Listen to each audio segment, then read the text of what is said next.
آپ کو دکھاؤں صحابہ کرام اسلام کی کیسے حفاظت کیا کرتے تھے. میں آپ کو لے چلوں میدان احد کی طرف, جنگ احد کی طرف میں آپ کو لے کر کے چلوں. سنیے, اسلام کی دوسری لڑائی ہے. پہلی لڑائی ہے غزوہ بدر, دوسری لڑائی ہے احد کی لڑائی. اے مرگھیا کے میرے بھائیوں آپ سنو, صحابہ کرام نے اسلام کی حفاظت کے لیے, اسلام جو بہت بڑی نعمت ہے, اس کی حفاظت کے لیے صحابہ کرام نے کیسی قربانیاں دی ہیں. ایک نبی کے صحابی کا نام ہے حنظلہ. غور کر کے سنیے گا, ان کی نئی شادی ہوئی ہے, پہلی رات ہے, بیوی کے ساتھ ایک کمرے میں ہے. ہاں, جس کو ہم اور آپ سہاگ رات کے نام سے جانتے ہیں, شب زفاف کے نام سے جانتے ہیں. غور کر کے سنیے گا, ان کی شادی ہوئی ہے اور پہلی رات جس کی تمنا ہر نوجوان لڑکے اور لڑکی کو بڑی شدت سے ہوتی ہے, میاں بیوی کے درمیان جسمانی تعلقات بھی قائم ہوئے. جو ہوتا ہے جسمانی تعلقات بھی قائم ہوئے. اب اتنے میں ایک آواز لگانے والا, اتنے میں نبی کا ایک صحابی آواز لگا رہا ہے, اے لوگوں دشمنوں نے گھیر لیا ہے, اے لوگوں دشمنوں سے مقابلے کے لیے نکلو. نبی اکرم کا حکم ہے کہ دشمنوں سے لڑنے کے لیے نکلو. بھاری تعداد میں لوگ مسلمانوں کو مارنے کے لیے, مسلمانوں کو کاٹنے کے لیے, مسلمانوں سے لڑنے کے لیے بھاری تعداد میں کفار مشرکین آ چکے ہیں. چلو لڑنے کے لیے, یہ نبی اکرم کا حکم ہے. اب دیکھیے, ہم اور آپ ہوتے تو پہلی رات نہیں جاتے. یہ بیچارے صحابی میرے بھائیوں تولیا گمچھا اٹھا کر کے بیت روم کی طرف جاتے ہیں.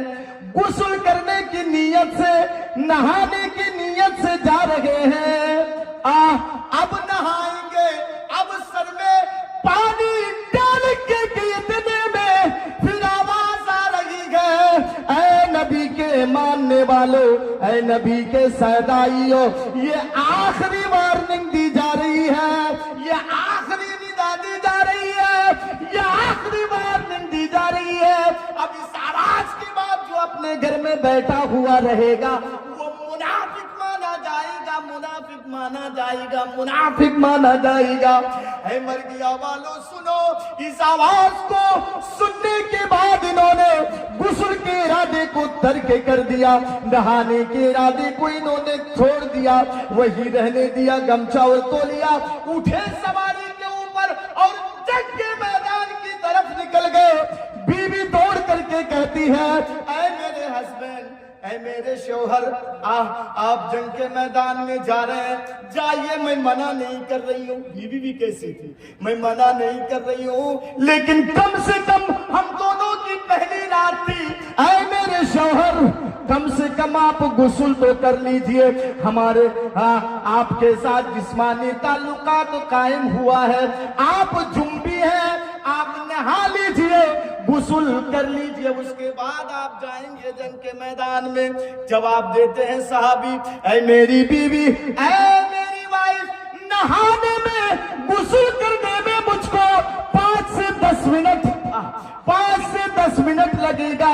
کہیں اس 5 منٹ کے اندر نبی کے کسی صحابی کو کوئی کافر نبی کے کسی صحابی کی گردن کو نہ کاٹ دے, کوئی میرا بھائی شہید نہ ہو جائے, کوئی میرا بھائی مار نہ ڈالا جائے. میں نکل رہا ہوں جنگ کے میدان میں. چلے گئے, دشمنوں سے لڑے, کافروں سے لڑے, اور اتنا بہادری کے ساتھ لڑے. لڑتے لڑتے لڑتے وہ بھی شہید ہو گئے. جب ان کی بیوی کو پتا چلا کہ میرے ہسبینڈ, میرے شوہر کا انتقال ہو گیا ہے, وہ شہید ہو گئے ہیں, ان کو معلوم تھا کہ جو جنگ کے میدان میں شہید ہو جاتا ہے ان کو غسل نہیں دیا جاتا ہے. ان کی بیوی دوڑتے ہوئے آ رہی ہے کہ میں نبی اکرم کو انفارمیشن دے دوں, میں نبی اکرم کو اتنا بتا دوں کہ اے اللہ کے رسول, میرے شوہر کو غسل دے دیجیے گا۔ میں جانتی ہوں کہ شہید کو غسل نہیں دیا جاتا ہے، لیکن اے میرے شوہر، اے میرے نبی، میرے شوہر کو غسل دلوا دیجیے گا۔ آ رہی ہے، اتنے میں اے میرے بھائیوں لاشیں، ڈیڈ بوڈیاں تلاش کی جا رہی ہیں۔ اس جنگ کے میدان میں ایک نہیں، دو نہیں، بلکہ 70 صحابہ کرام شہید ہو گئے تھے۔ 70 صحابہ کرام شہید ہو گئے تھے اس لڑائی میں۔ سنیے گا غور کر کے، جب لڑائی ختم ہو گئی، اللہ کے رسول نے حکم دیا ڈیڈ بوڈیوں کو تلاش کیا جائے۔ ایک لاش یہاں پڑی ہوئی ہے، ایک وہاں ہے، ایک وہاں ہے، ایک وہاں ہے۔ ساری لاشوں کو تلاش کیا گیا، لیکن ایک صحابی نے نبی اکرم کو آ کر کے بتایا، اے اللہ کے رسول، میں نے حنظلہ کی ڈیڈ بوڈی کو دیکھا، میں نے حنظلہ کی لاش کو دیکھا، اللہ کے رسول، ایسا لگ رہا ہے کہ اس کے سر سے پانی کا قطرہ ٹپک رہا ہے۔ میں نے اس حالت میں دیکھا۔ نبی اکرم نے نگاہیں آسمان کی طرف اٹھائی، وحی کے ذریعے سے آپ کو بتا دیا گیا۔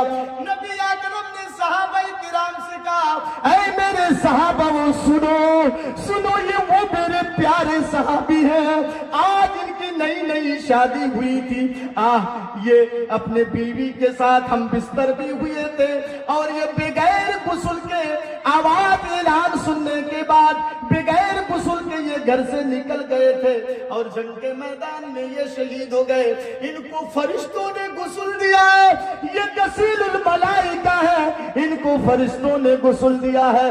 میرے بھائیوں، دیکھا آپ نے، اسلام کو بچانے کے لیے، اسلام جو سب سے بڑی نعمت ہے، اس نعمت کو بچانے کے لیے انہوں نے اپنی جان کی قربانی دے دی۔ اور آگے میں آپ کو دکھاتا چلوں، اسی جنگ کے میدان میں میں نے آپ کو بتایا کہ صحابہ کرام ایک دو نہیں، بلکہ 70 صحابہ کرام شہید ہو گئے تھے۔ نبی کے پیارے چچا حضرت حمزہ بھی اسی لڑائی میں شہید ہو گئے تھے۔ یہاں کی زمین کی مٹی تو نرم ہے، لیکن عرب کی پتھریلی زمین، ایک دو قبر کھودنے میں پسینہ آ جائے گا میرے بھائیوں، اور 70 قبریں کھودنا کتنا بڑا مشکل کام ہے۔ کچھ قبریں کھودی گئی، نبی اکرم نے ایک قبر میں دو تین ڈیڈ بوڈیاں رکھتے تھے۔ غور سے سنو، ایک قبر میں دو تین ڈیڈ بوڈیاں اللہ کے رسول رکھواتے تھے۔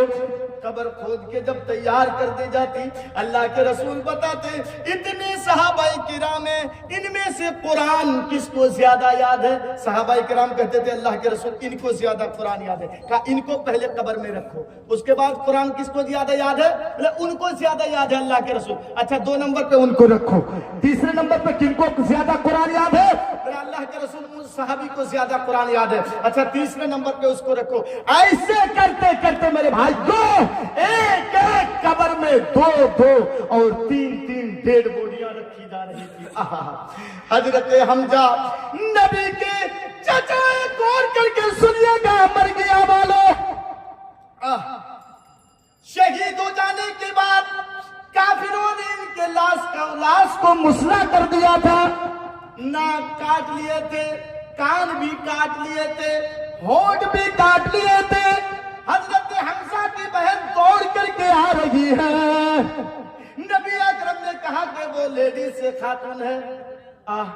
یہ لاش کو ڈیڈ بوڈی کو دیکھنے کے بعد وہ خاموش نہیں رہ پائے گی، روکو اس کو، ادھر ہی روکو۔ وہ 2 چادریں لے کر کے آئی تھی، اور کہنے یہ بتا دی تھی کہ یہ جو میں چادر لے کر کے آئی ہوں، مجھے معلوم ہے میرے بھائی کے ڈیڈ بوڈی کے ساتھ ایسا کیا گیا ہے، اس چادر کو کفنا دینا۔ اے میرے بھائیوں، 2 چادریں ہیں۔ حضرت حمزہ تھوڑا لمبے قد کے تھے، لیکن سامنے دیکھا جا رہا ہے ایک صحابی یہاں پڑے ہوئے ہیں، ان کو 2 چادریں دی جا رہی ہیں، لیکن یہی حال بغل والے صحابی کی بھی ہے۔ اب 2 چادریں ہیں، ایک ایک چادر دونوں کو دیا جائے گا، لیکن کس کو کون سی چادر دی جائے؟ قرآن دازی کیا جاتا ہے۔ قرآن دازی سمجھتے ہیں نا، لوٹری۔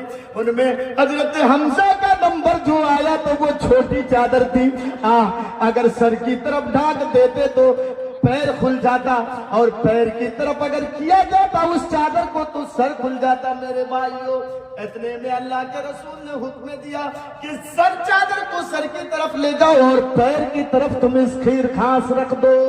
یہ ہے اسلام کو بچانے کے لیے، اسلام تو سب سے بڑی نعمت ہے، اس نعمت کو بچانے کے لیے میرے بھائیو، اس نعمت کی حفاظت کے لیے صحابہ کرام نے جان کی قربانی دی ہے، مال کی قربانی دی ہے، مال کی، جان کی۔ دیکھا آپ نے، یہ بڑی نعمت ہے۔ ہم اللہ سے کہاں ڈرتے ہیں؟ ڈر نہیں ہے ہمارے اندر، برائی کے اوپر برائی، گناہ کے اوپر گناہ۔ ارے مسلمان تو چھوڑیے، نبی کے زمانے میں صحابہ اور صحابیات کے واقعات کو تو چھوڑیے، نبی کے زمانے میں غیر مسلم بھی اللہ کا نام سن کر کے ڈرتا تھا۔